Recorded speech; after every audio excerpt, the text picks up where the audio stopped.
Hi hello everyone, good morning everyone. So guys, कैसे हो सब? आई होप सब ने लास्ट वाली वीडियो बहुत अच्छे से देख लिया था। मोस्टली स्टूडेंट ने बोला कि मैम हमारे कोई डाउट नहीं है एंड रियली हैप्पी कि आप लोगों को अच्छे से चीजें समझ में आ रही हैं। तो बच्चों, आज हम नेक्स्ट वीडियो स्टार्ट करते हैं जिसमें हम लोग आपका, जैसे कि मैंने आप लोगों को कल के लेक्चर में बताया था कि हम लोग हमारा एरोबिक रेस्पिरेशन में ग्लाइकोलाइसिस स्टेप एरोबिक हो एनारोबिक हो दोनों में सेम रहता है। एनारोबिक रेस्पिरेशन में थोड़े से डिफरेंसेस आ जाता है, वो हम लोग आज यहाँ पे कवर अप करने वाले हैं। तो चलो स्टार्ट करते हैं। तो सबसे पहले हम लोग स्टार्ट कर रहे हैं हमारा एनारोबिक रेस्पिरेशन।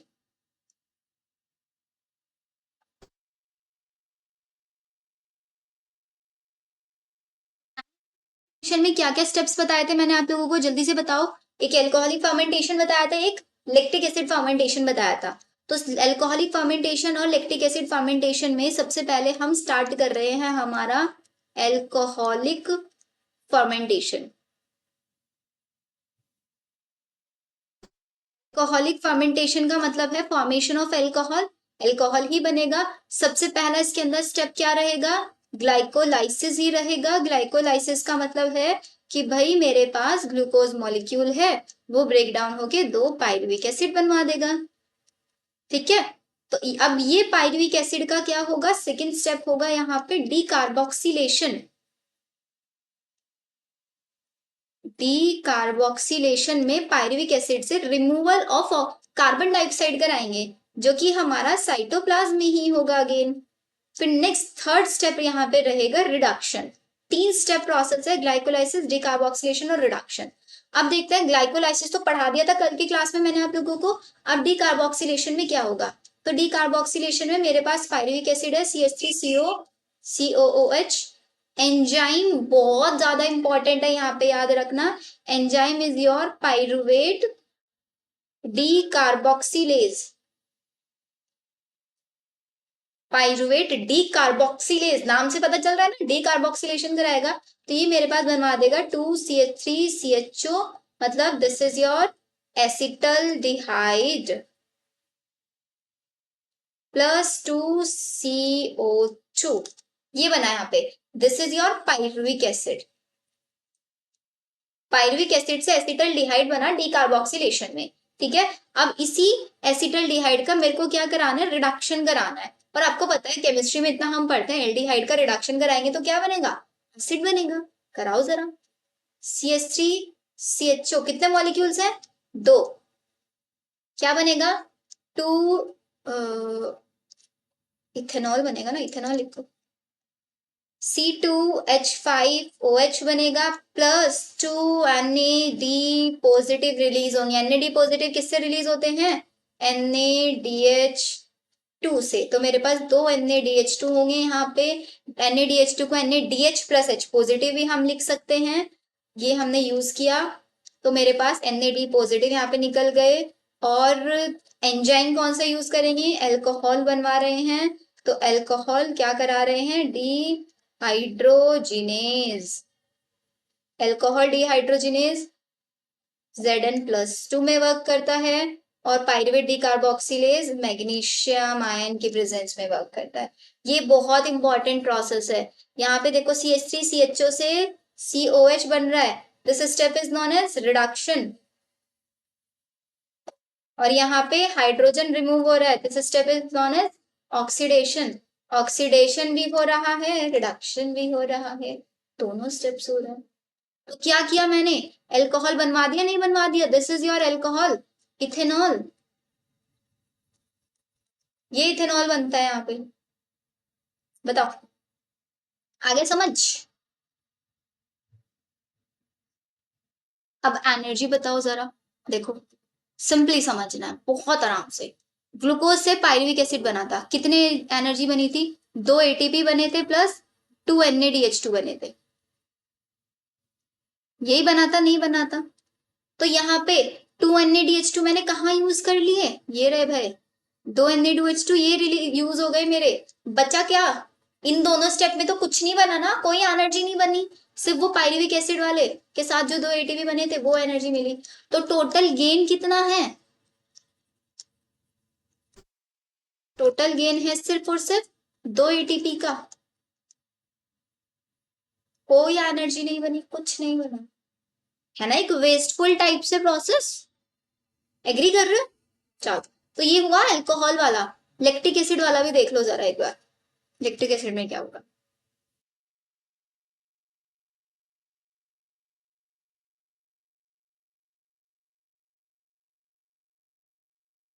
लिखो, lactic acid fermentation.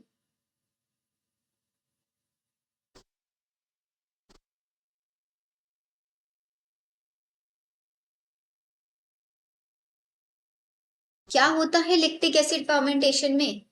Lactic acid fermentation में भी एनारोबिक रेस्पिरेशन होता है। तो पहला स्टेप यहाँ पे होगा ग्लाइकोलाइसिस। जो ग्लूकोज है बच्चों, वो ग्लूकोज से क्या बनाएगा? पायरुविक एसिड बन जाएगा।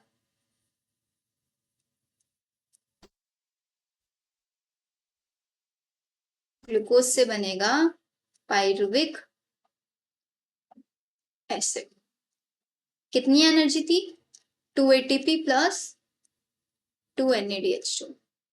ठीक है, फिर सेकेंड स्टेप यहाँ पे जो होता है हमारा, तो second one step is your reduction. यहाँ पे डीकार्बोक्सिलेशन नहीं होता, रिडक्शन होता है। डायरेक्टली हम क्या कराएंगे, जो पायरुविक एसिड है CH3COCOOH, इसका रिडक्शन करा देंगे।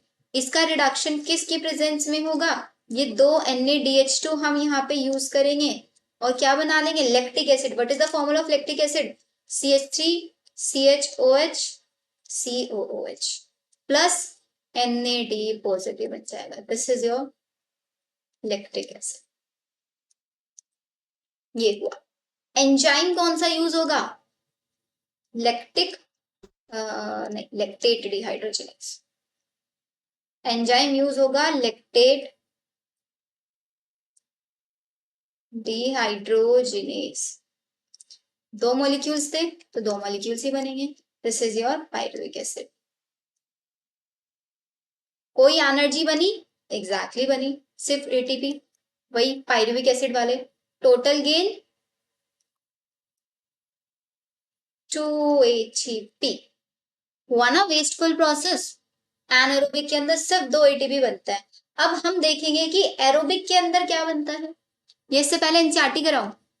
व्हाट सेज बच्चों? चलो एनसीईआरटी कर ले। फिर बच्चे बोलेंगे मैम एनसीईआरटी स्टार्टिंग स्टार्टिंग में करा दी, फिर तो कराई नहीं आपने। नहीं, एनसीईआरटी नहीं छोड़ेंगे, don't worry. NCERT side by side आप लोगों को कराती रहूंगी। फर्मेंटेशन में क्या कहते हैं? इन फर्मेंटेशन से बाय ईस्ट कराता है। Incomplete oxidation of glucose is achieve under anaerobic condition, जहां पे पायरुविक एसिड कन्वर्ट हो जाता है CO2 और इथेनॉल में। फर्मेंटेशन CO2 बनता है बिकॉज डिकार्बोक्सिलेशन होता है। Enzyme pyruvic acid decarboxylase alcohol dehydrogenase ये स्टेप कराता है। पायरुविक एसिड से एसिटल्डिहाइड बनवाएगा, फिर एसिटल्डिहाइड से एल्कोहल डिहाइड्रोजिनेज इथेनॉल बनवाएगा। अदर ऑर्गेनिज्म जैसे बैक्टीरिया लैक्टिक एसिड बनवाते हैं पायरुविक एसिड से। ठीक है, 14.2 में इन्होंने दिखाया हुआ। इन एनिमल सेल्स मतलब हमारी बॉडी के अंदर भी जब हम एक्सरसाइज वर्कआउट कर लेते हैं, हमारी मसल्स के अंदर क्रैम्प्स बन जाता है। वो क्रैम्प्स किसकी वजह से होता है? लैक्टिक एसिड से। क्योंकि हम एक्सरसाइज करते हैं, ऑक्सीजन नहीं मिल पाती प्रॉपर्ली मसल्स की सेल्स को, तो एनारोबिक रेस्पिरेशन करना शुरू कर देती है। Oxygen is इनएडिक्वेट for cellular respiration, pyruvic acid lactic acid by lactate dehydrogenase से। रिड्यूसिंग एजेंट क्या है? NaDH2 है, विच इज ऑक्सीडाइज, रिड्यूस हो जाता है, रीऑक्सीडाइज हो जाता है किसमें? NAD पॉजिटिव में। दोनों स्टेप में, लैक्टिक एसिड में भी और एल्कोहल फर्मेंटेशन में, not much energy is release. कितनी एनर्जी रिलीज होती है? सिर्फ 2 ATP। Less than 7% of energy in glucose is release. Glucose में कितनी energy? 2 ATP 2 NaDH2।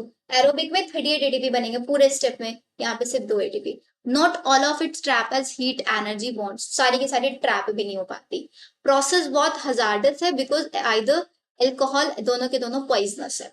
What is the net ATP that is synthesized? कितना net ATP बना? Calculate करो, how many ATP synthesized हुए when one molecule of glucose से alcohol हुआ, सिर्फ 2 ATP बने। Yeast poison themselves, yeast अपने आप को poisonous बना लेते हैं, poison themselves to that when the concentration of alcohol reach are about 13%। yeast fermentation हो रहा है उसके अंदर अल्कोहल बन रहा है। अगर वो अल्कोहल का अमाउंट 13% से ज्यादा हो जाए, तो 13% तक हो जाए, तो खुद की yeast की डेथ हो जाती है। ये बहुत इंपॉर्टेंट है। How do you think alcohol beverages, जो अल्कोहल हम लोग 12th क्लास में आप लोगों ने चैप्टर पढ़ा है माइक्रोब्स वाला चैप्टर, उसमें अल्कोहल बियर का प्रोसेस बताया हुआ है कि कौन सा डिस्टिलेशन से बना है, कौन सा नॉन डिस्टिलेशन से बना है, अल्कोहलिक कंटेंट बताया हुआ है। तो वहां पे जो जितना ज्यादा उसके अंदर अल्कोहलिक कंटेंट होता है उतना ही ज्यादा पॉइजनस होता है। What then is the process by which organism can carry out complete oxidation of glucose, extract the energy store? मतलब अब हम क्या कराएं कि भाई ऐसा कोई प्रोसेस करा दो जिसमें कंप्लीट ऑक्सीडेशन हो जाए ग्लूकोज का, बहुत सारी अमाउंट में मेरे को एटीपी मिले, ये जो एटीपी मेरी वेस्ट हो रही है ये सब ना हो, तो उसके लिए मेरे को क्या कराना पड़ेगा? एरोबिक रेस्पिरेशन कराना पड़ेगा। needed for cellular respiration in eukaryote, these steps take place within the mitochondria, this require O2, इनको ऑक्सीजन की भी जरूरत पड़ेगी आगे स्टेप्स के लिए। फिर बोलते हैं कि aerobic respiration is the process that lead to complete, ये हमने सोच रहे थे कौन सा प्रोसेस कराएं, एरोबिक रेस्पिरेशन करा देते हैं जिसमें मेरे को एनर्जी की तो जरूरत पड़ेगी, CO2 रिलीज करेंगे लेकिन लार्ज अमाउंट ऑफ एनर्जी निकलेगी। This type of respiration is most common in higher organism, higher organism के अंदर मोस्ट कॉमन प्रोसेस होता है ये, समझ में। अब एरोबिक स्टार्ट करते हैं, लिखो चलो एरोबिक रेस्पिरेशन। क्या हो रहा है एरोबिक रेस्पिरेशन में? सबसे पहले तो हमारा फर्स्ट स्टेप हुआ था ग्लाइकोलाइसिस का, हुआ था ग्लाइकोलाइसिस। ग्लाइकोलाइसिस में पायरुविक एसिड बन गया था, वो पायरुविक एसिड जाएगा लिंक रिएक्शन में। कहां पे जाएगा वो? Link reaction. Link reaction is also carrying out in perimitochondrial space, matrix बोल देते हैं जिसको। फिर इसके बाद वो क्रेब साइकिल में जाएगा, फिर ETS में जाएगा, जो मैंने आप लोगों को स्टेप्स पहले लिखवा दिए थे। तो मैं डायरेक्टली आप लोगों को लिंक रिएक्शन समझाती हूँ। लिंक रिएक्शन में क्या होगा? लिंक रिएक्शन में मेरा पायरुविक एसिड गया, पायरुविक एसिड इज CH3COCOOH, दो पायरुविक एसिड के मॉलिक्यूल है। इसके साथ एक एसिटाइल कोएंजाइम ए आके जुड़ेगा, मतलब कोए इज द कोएंजाइम ए, ये आके कितना? दो, बिकॉज दो दो हम लेंगे सारी चीजें, बिकॉज दो बार ये स्टेप हो रहा है, दो पायरुविक एसिड बने तो 2 कोएंजाइम ए ही मेरे को लेने पड़ेंगे, प्लस 2 ही मेरे को NAD positive, NAD positive is the oxidising agent, ये लिया। अब मेरे पास क्या बनेगा देखना, मेरे पास बनेगा 2 एसिटाइल कोए, एसिटाइल कोए बना। दो मेरे पास कार्बन डाइऑक्साइड के मॉलिक्यूल रिलीज होंगे, दो मेरे पास H पॉजिटिव रिलीज होंगे, प्लस 2 NADH बनेंगे, तो ही NADH बनेंगे। बहुत इंपॉर्टेंट स्टेप है, एंजाइम का नाम लिख लो। एंजाइम का नाम है pyruvate D carboxylase and pyruvate dehydrogenase.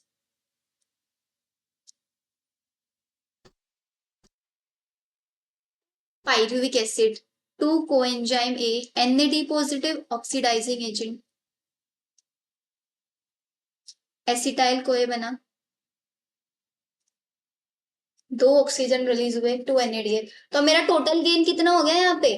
Total gain is, अब तक ग्लाइकोलाइसिस तक कितना था? 2 ATP थे प्लस 2 NADH थे, अब ये कितने हो गए? 4 NADH प्लस 2 ATP। यहां तक का मेरा एरोबिक रेस्पिरेशन तक का टोटल गेन इतना हो गया, 2 ATP प्लस 2 NADH। अब ये जो एसिटाइल कोए बना यहाँ से, ये एसिटाइल कोए आगे निकल के जाएगा किसमें? This acetyl CoA will go in the Kreb cycle. तो यहां से मेरी स्टार्ट हो जाएगी बच्चों क्रेब साइकिल। बहुत इंपॉर्टेंट स्टेप है क्रेब साइकिल। क्रेब साइकिल के बारे में लिखो, Kreb cycle is also known as, सबसे पहले डिस्कवर किसने किया था? Discovered by Hans Kreb. Hans Kreb scientist ने सबसे पहले इसको डिस्कवर किया था फ्लाइट मसल्स ऑफ पिजन में, flight muscles of pigeon. This cycle is also known as TCA, tricarboxylic acid cycle. Tricarboxylic acid cycle, ठीक है। यहाँ पे एक इंपॉर्टेंट चीज याद रखने, दिस इज द कॉमन, ये कॉमन पाथवे होता है, common oxidative pathway, common oxidative pathway for all respiratory product. अब वो रेस्पिरेटरी प्रोडक्ट आपका कार्बोहाइड्रेट हो, फैट हो, प्रोटीन है, डजेंट मैटर। और रेस्पिरेटरी सबस्ट्रेट हर किसी के अंदर, चाहे आप फैट का ब्रेक डाउन करा रहे हो, आपका क्या बनेगा? Krebs cycle, acetyl CoA. Acetyl CoA को क्रेब्स साइकिल में जाना ही पड़ेगा। तो एसिटाइल कोए कॉमन एंट्रेंट होता है क्रेब्स साइकिल का, common entrant. Fat break down करा लो, कार्बोहाइड्रेट करा लो, प्रोटीन करा लो, कोई भी ऑर्गेनिक एसिड करा लो, एसिटाइल कोए बनेगा और वो एसिटाइल कोए ही क्रेब्स साइकिल के अंदर एंटर होगा। तो क्रेब्स साइकिल हर किसी सबस्ट्रेट के लिए चलेगी, हर किसी सबस्ट्रेट के लिए। एनारोबिक में देखा कोई क्रेब्स साइकिल की नीड नहीं थी, क्योंकि एसिटाइल कोई नहीं बना। एसिटाइल कोई बनता तो क्रेब्स साइकिल में जाता, नहीं बना, सारे एरोबिक के अंदर बनता है। अब होता क्या है यहाँ पे क्रेब्स साइकिल में? सबसे पहले जो मेरे पास ये एसिटाइल कोए बना, एसिटाइल कोए रिएक्ट करता है ऑक्सैलो एसिटिक एसिड के साथ, react with oxalo acetic acid. अच्छा, ये एसिटाइल कोए कितने कार्बन कंपाउंड है चेक करना जरा। ये हमारे पास पायरुविक एसिड 3 कार्बन कंपाउंड था, एक एक ऑक्सीजन कार्बन डाइऑक्साइड निकल गया, तो ये बच गया 2 carbon compound. This is 2 carbon. तो एसिटाइल कोई क्या है? This is a 2 carbon compound. Oxalo acetic acid short में लिखेंगे OAA, this is 4 carbon compound. ये दोनों रिएक्ट करेंगे और रिएक्ट करके क्या बनाएंगे? सिट्रिक एसिड बना लेंगे। तो citric acid will be a 6 carbon compound. अब ये सिट्रिक एसिड से पूरी साइकिल रन होगी हमारी। Acetyl co oxalo acetic acid के साथ रिएक्ट करेगा, सिट्रिक एसिड बनाएगा। डन है? आगे चलो। अब पूरी साइकिल पढ़ने के लिए एक ट्रिक आप लोगों को बताऊंगी। तो ट्रिक यहाँ पे है, a city is kept silent for military operations. क्या है ट्रिक? लिखो, a city is kept silent for military operations.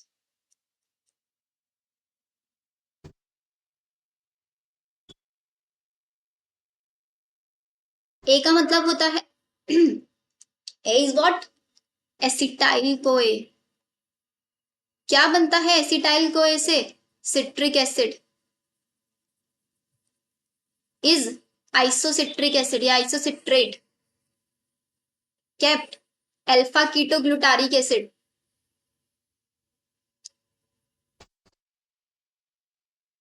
Silent succinate. सबसे पहले एंजाइम बनेगा सक्सीनाइल कोए, फिर सक्सीनाइल कोए से सक्सीनेट बनेगा, दोनों याद रखना साइलेंट में।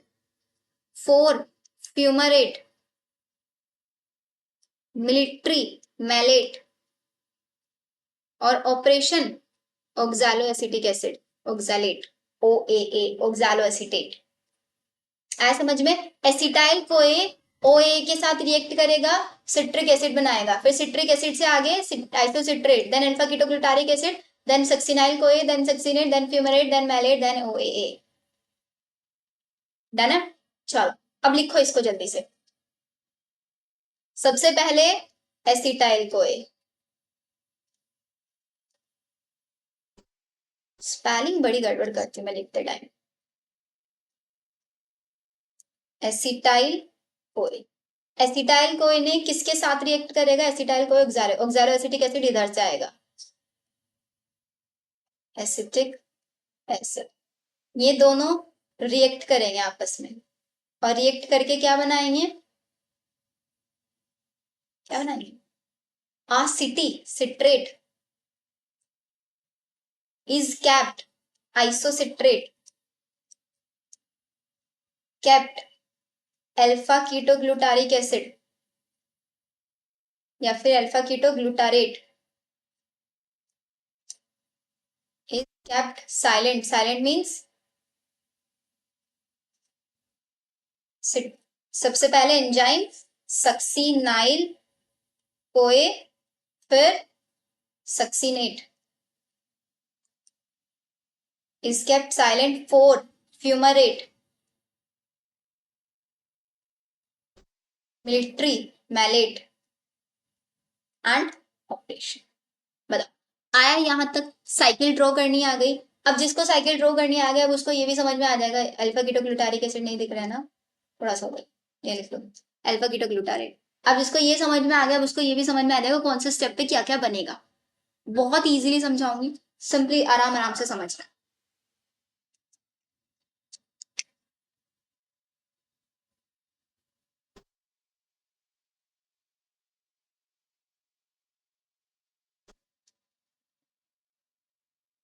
लिख लो जल्दी से इसको।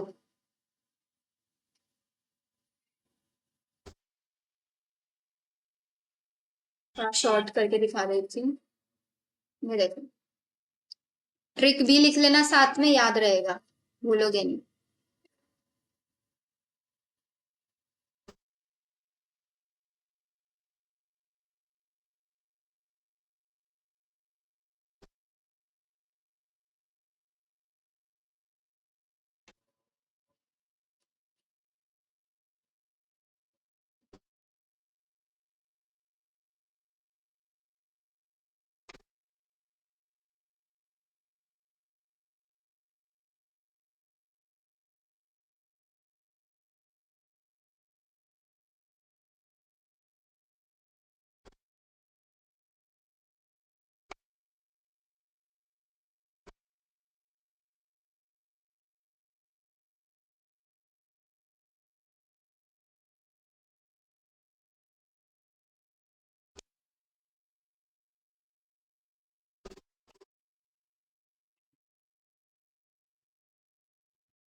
क्या, चलो आगे।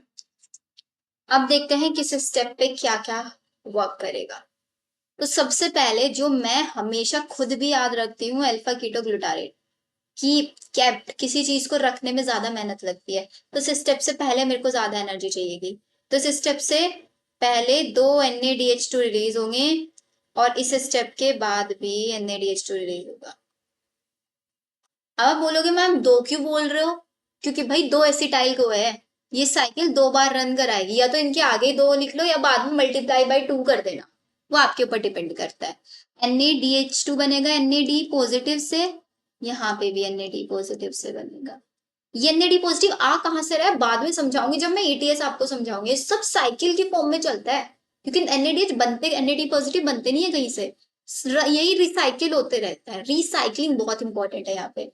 और इसी के पहले पहले वाले स्टेप में भी एक CO2 रिलीज होता है और यहाँ पे भी एक CO2 रिलीज होता है, बहुत इंपॉर्टेंट है। अल्फा कीटोग्लूटारेट से पहले एक NaDH2 बाद में एक NaDH2 और पहले एक CO2 बाद में एक CO2।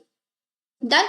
चलो फिर सक्सिनाइल कोए आ गया। सक्सिनाइल कोए SS सेम है, ATP का सेम, ATP के जैसा ही कौन होता है? GTP, बिल्कुल similar. 1 ATP 1 GTP is equals to 1 ATP, 1 GTP is equals to 1 ATP। तो मतलब ये मेरा SLP होना चाहिए ना यहाँ पे। Exactly, this will be our first SLP। What is SLP? जिसने लास्ट लेक्चर नहीं देखा है देख लेना last lecture. Substrate level phosphorylation.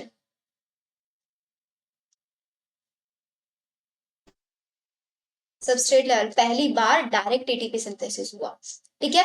Succinate से फ्यूमारेट बन रहा है, F वाला प्रोडक्ट बन रहा है, तो एनर्जी भी F वाली निकलेगी, मतलब FADH2 निकलेगा, ठीक है।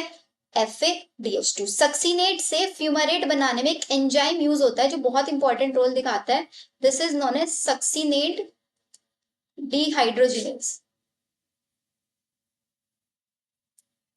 और ये इसको इतनी ज्यादा इंपॉर्टेंस मैं क्यों दे रही हूँ यहाँ पे? इसको इतनी ज्यादा इंपॉर्टेंस इसलिए दे रही हूँ बिकॉज ये मेरी साइकिल को रन कराने के लिए बड़ी मेहनत कराता है। क्योंकि एसिटाइल को, ये पूरी साइकिल जो है ये कहाँ चल रही है? मैट्रिक्स ऑफ माइटोकॉन्ड्रिया में, मैट्रिक्स ऑफ माइटोकॉन्ड्रिया, माइटोकॉन्ड्रिया के मैट्रिक्स के अंदर ये मेरी साइकिल चल रही है। लेकिन ये सक्सीनेट जो डिहाइड्रोजिनेज एंजाइम है ना, ये एंजाइम स्पेशली ये साइकिल रन कराने के लिए इनर मेम्ब्रेन ऑफ माइटोकॉन्ड्रिया से आता है। तो क्वेश्चन यहीं पे आता है, सक्सिनेट डिहाइड्रोजनेज कहाँ पे प्रेजेंट होता है? It is found in inner membrane of mitochondria.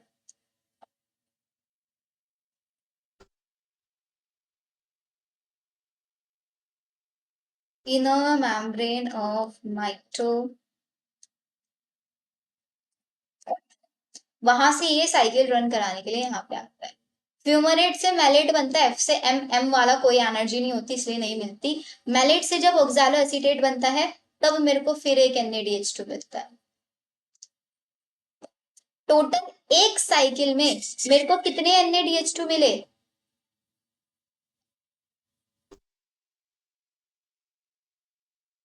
1 2 3, 3 NaDH2, और 3 मल्टीप्लाई बाई 2 कर दो तो टोटल 6 NaDH2। दो CO2 रिलीज हुए थे, या और भी एक और CO2 रिलीज हुआ था कहीं पे? CO2 रिलीज होने का सबसे बड़ा तरीका पता है फाइंड करने का? सक्सिनाइल को कितने कार्बन कंपाउंड है? 2 carbon. Oxalo acetate 4 carbon, citrate बना 6 carbon, isocitrate is also 6 carbon, एक CO2 निकल गया 5 कार्बन, फिर से एक निकल गया 4 कार्बन, सक्सीनेट भी 4 कार्बन, फ्यूमरेट भी 4 कार्बन, और मैलेट भी 4 कार्बन। नहीं निकला और कहीं CO2। ठीक है, तो टोटल CO2 कितने रिलीज हुए? 2 CO2, और 2 साइकिल के लिए मल्टीप्लाई 2, मतलब 4 CO2 रिलीज। और इसके साथ साथ एक FADH2 और एक GTP। ये है मेरा टोटल गेन, किसका? क्रेब साइकिल का गेन है। क्रेब साइकिल से जो मेरे को गेन हुआ, अगर मैं यहीं पे ग्लाइकोलाइसिस का भी लिख दूं, ग्लाइकोलाइसिस में मेरे को 2 ATP मिले थे प्लस 2 NaDH2 मिले थे, और मेरे को लिंक रिएक्शन में क्या मिला था? लिंक रिएक्शन में भी मेरे को 2 NaDH2 मिले थे। टोटल कितने हो गए? 2 और 2 4, 6 और 4 10 NaDH2 हो गए। अगर हम टोटल करें 10 NaDH2 plus FADH2 plus 2 ATP plus 1 GTP।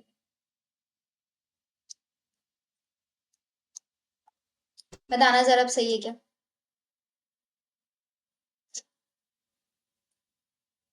निकालो जल्दी से। 10 3 जा, निकालना जरा टोटल ATP कितने हो? 1 NaDH is equals to 3 ATP, 1 FADH is equals to 2 ATP। तो 10 3 जा 30 ATP, 30 प्लस 2 32, 32 और 4 32 और 4 36, और 1 37, एक रह गया। एक का रह गया हमारा? अरे 2 GTP है ना, 2 FADH2 होंगे, एक साइकिल में एक, दो में दो, तो कितने हो गए? 30 और 4 34, 35 36 37, अब 37 हो। एक कहाँ पे छोड़ रहा है? अरे भाई 2 GTP होंगे, 2 GTP हो गए 38। देखो एक बार, ये गड़बड़ कर रहे हैं, मल्टीप्लाई 2 नहीं किया इसको यहाँ, मल्टीप्लाई 2 मल्टीप्लाई 2। अब हो गए ना पूरे 38 ATP। Total gain aerobic respiration में कितना होता है? 38 ATP का। अभी एटीपी बने ही नहीं है, कैलकुलेट करके दिखाया, बनाएंगे आगे ETS में, सिर्फ कैलकुलेशन दिखाइए। उसके बाद NCERT रीड कराती हूँ, लिखो जल्दी जल्दी से सब।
चलो अब जरा एनसीईआरटी पे आ जाओ।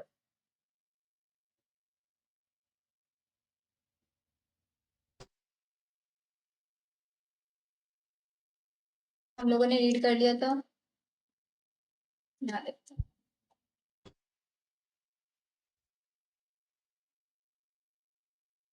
पढ़ रहे थे हम,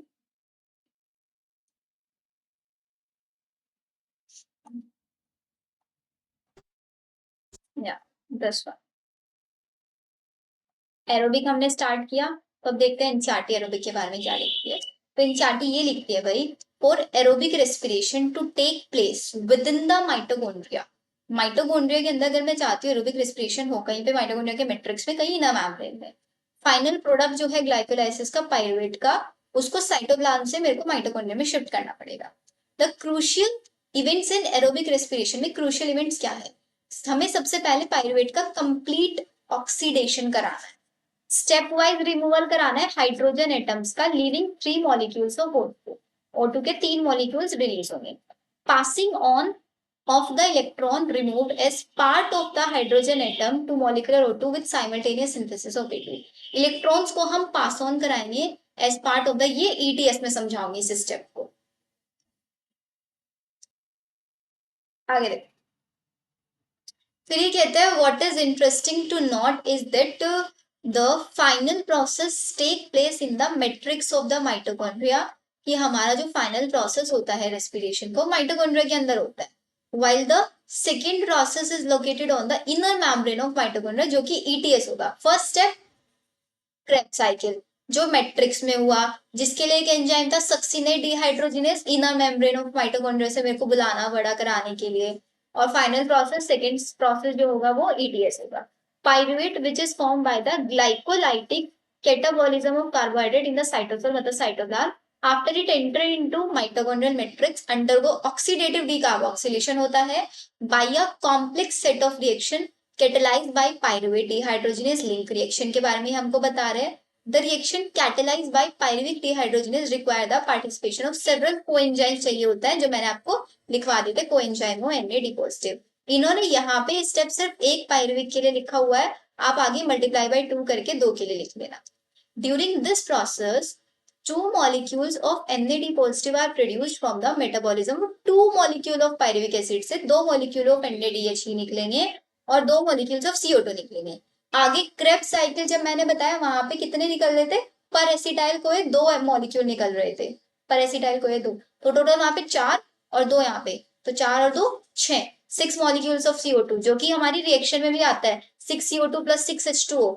समझ आ गया? 6CO2 कहां से रिलीज हुए देखना जरा,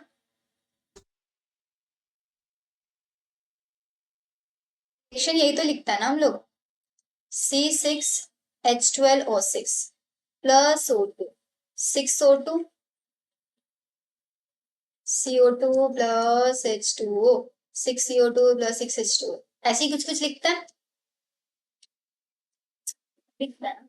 तो इस 6O2 समझ में आया, 2 O2 तो रिलीज हुए कहां से, लिंक रिएक्शन से, और 4CO2 कहां से, क्रेब्स साइकिल से। तो एम ही नहीं हम 6 लिखते, बैलेंस करने के लिए इतना ही रिलीज होता है। आ गया समझ में ये पॉइंट?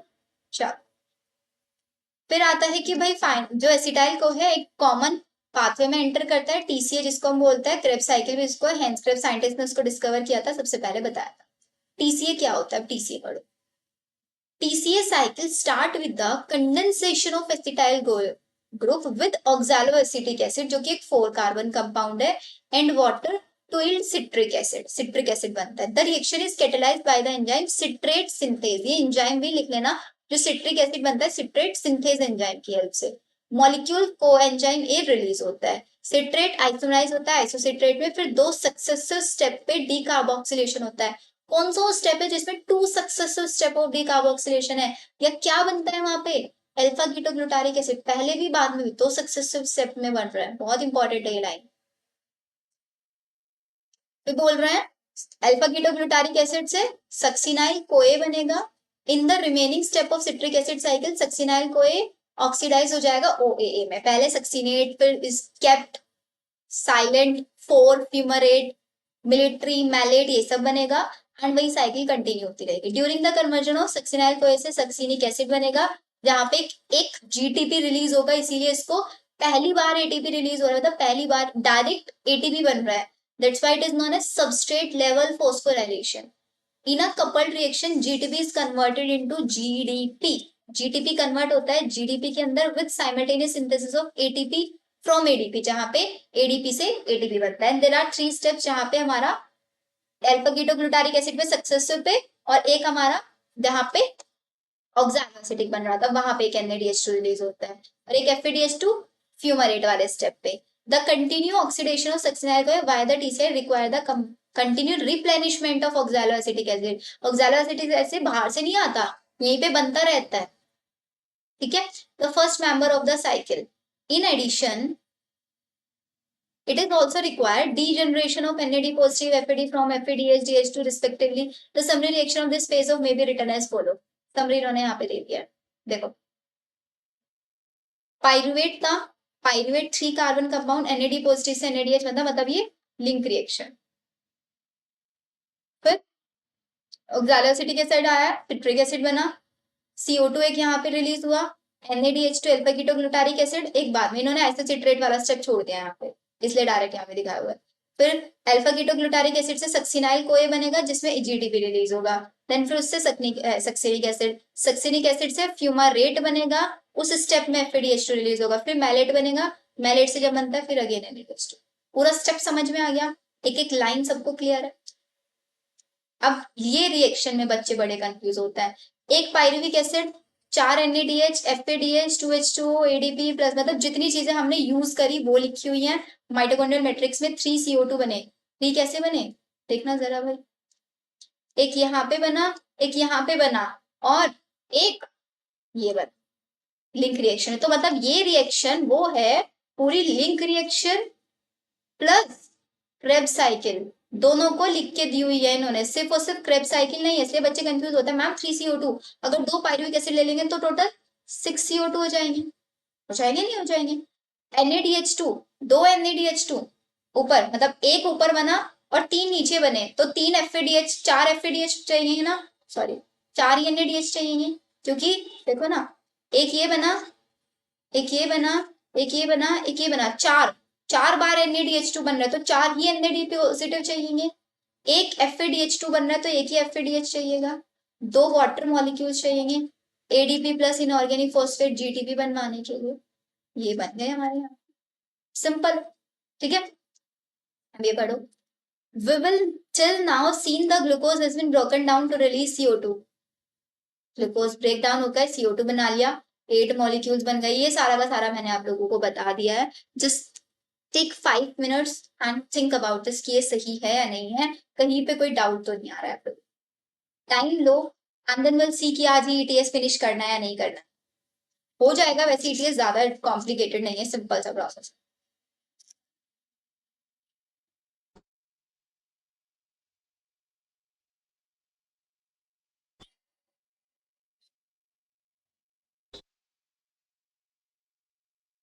अभी हमारे सिर्फ 40 मिनट्स हुए हैं, हाँ 20 मिनट्स में ETS चैप्टर डन। अगर बोलते हो तो चैप्टर फिनिश करा देती हूँ, फिर कल से नया चैप्टर शुरू कर लेंगे।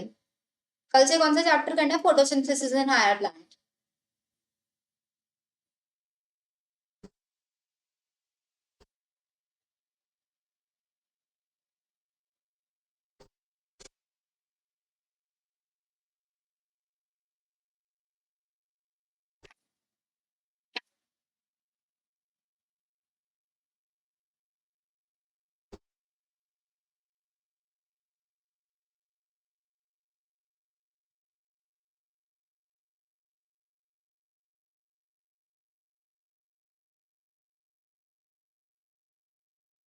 चल फिर आता है ETS, रह गया है हमारा,